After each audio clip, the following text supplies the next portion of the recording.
organismos vivos de la Tierra aparecieron en su entorno acuoso, y la evolución ha sido moldeada por las propiedades del medio acuoso donde se inició la vida. En este trabajo vamos a tratar brevemente las propiedades del agua y después en profundidad las interacciones que forma. El agua tiene un punto de fusión, punto de ebullición y calor de vaporización más elevado que otros disolventes comunes, como el etanol, el benceno, la acetona, debido a la atracción entre las moléculas de agua adyacentes, lo que otorga una gran cohesión interna. El agua está formada por un átomo de oxígeno y dos de hidrógeno, formando un dipolo eléctrico entre el hidrógeno y el oxígeno, ya que cada hidrógeno es portador de una carga parcial positiva y el oxígeno una carga negativa parcial igual a la suma de las dos cargas positivas. El puente de hidrógeno se forma entre el oxígeno y el hidrógeno de otra molécula de agua.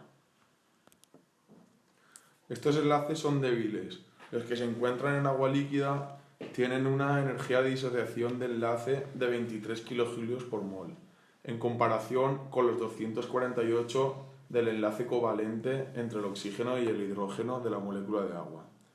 Mientras que en el hielo, cada molécula de agua forma 4 enlaces de hidrógeno adquiriendo una estructura regular, donde para romper los enlaces de hidrógeno es necesaria mucha energía térmica, lo que explica el elevado punto de fusión del agua. Además, el agua forma puentes de hidrógeno con solutos polares, entre un átomo electronegativo y un átomo de hidrógeno unido covalentemente a otro átomo electronegativo. Esto permite que azúcares, aldehídos, cetonas, alcoholes o compuestos de nitrógeno y hidrógeno sean solubles en agua. El agua es un disolvente polar. Disuelve fácilmente la mayoría de biomoléculas que generalmente son compuestos cargados o polares. Los compuestos que se disuelven fácilmente en el agua son hidrofílicos. Por el contrario, los compuestos apolares que no se disuelven con facilidad en el agua son hidrofóbicos. Un ejemplo de compuestos hidrofílicos es el del cloruro de sodio. Al interaccionar con el agua, los iones sodio y cloro debilitan las interacciones electrostáticas mediante la hidratación y estabilización, contrarrestando su tendencia a asociarse en una red cristalina. Igualmente sucede esto en todas las biomoléculas cargadas. El agua disuelve estos compuestos reemplazando enlaces de hidrógeno soluto-soluto por enlaces de hidrógeno soluto-agua. También el agua actúa de manera efectiva como disolvente por su elevada constante dieléctrica, propiedad física que refleja el número de dipolos en un disolvente. Para el agua a 25 grados la constante dieléctrica tiene un valor de 78,5, mientras que para el benceno, disolvente muy apolar, tiene un valor de 4,6. Con esta información podemos concluir que las interacciones iónicas son más fuertes en los ambientes más polares.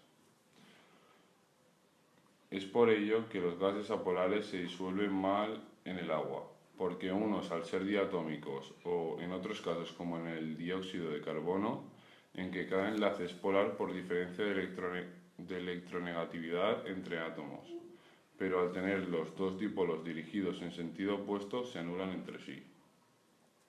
Otro motivo del comportamiento que tiene el agua frente a los compuestos apolares es la incapacidad de experimentar interacciones energéticamente favorables con moléculas de agua, al interferir en la formación de enlaces de hidrógeno. En resumen, los solutos cargados o polares compensan la pérdida de enlaces de hidrógeno, agua-agua, mediante la formación de nuevas interacciones entre soluto-agua. Los solutos hidrofóbicos no ofrecen esta compensación, por lo que su adición al agua puede resultar por la rotura de enlaces de hidrógeno, lo que hace necesario adquirir energía del entorno. Interacciones de Van der Waals. Cuando dos átomos no cargados se encuentran muy cerca, las nubes electrónicas que los rodean se influyen mutuamente. Variaciones al azar en las posiciones de los electrones alrededor del núcleo pueden crear un dipolo eléctrico transitorio, que induce al dipolo eléctrico opuesto, también transitorio en el átomo cercano.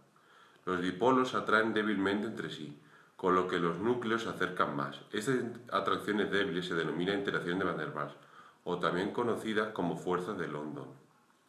A medida que los dos núcleos se acercan entre sí, sus nubes electrónicas empiezan a repelerse.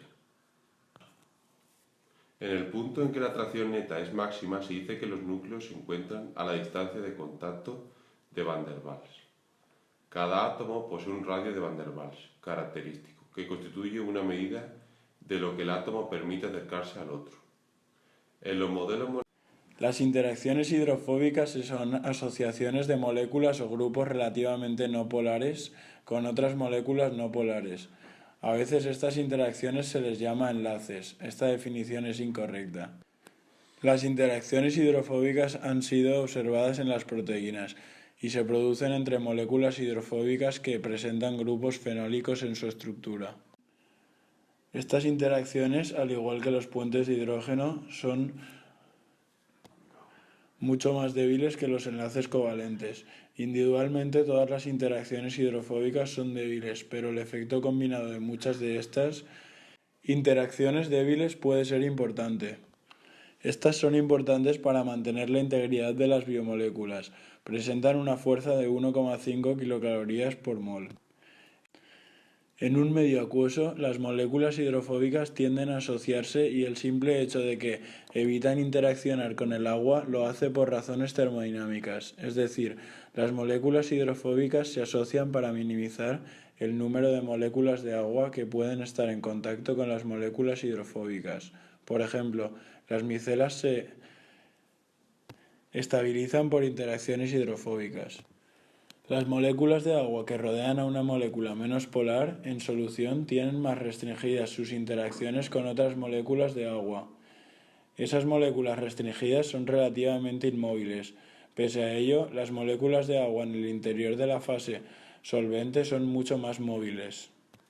En términos termodinámicos, hay una ganancia neta de entropía combinada del solvente y del soluto no polar cuando los grupos no polares se agrupan y el agua se libera de su estado ordenado en torno a los grupos no polares.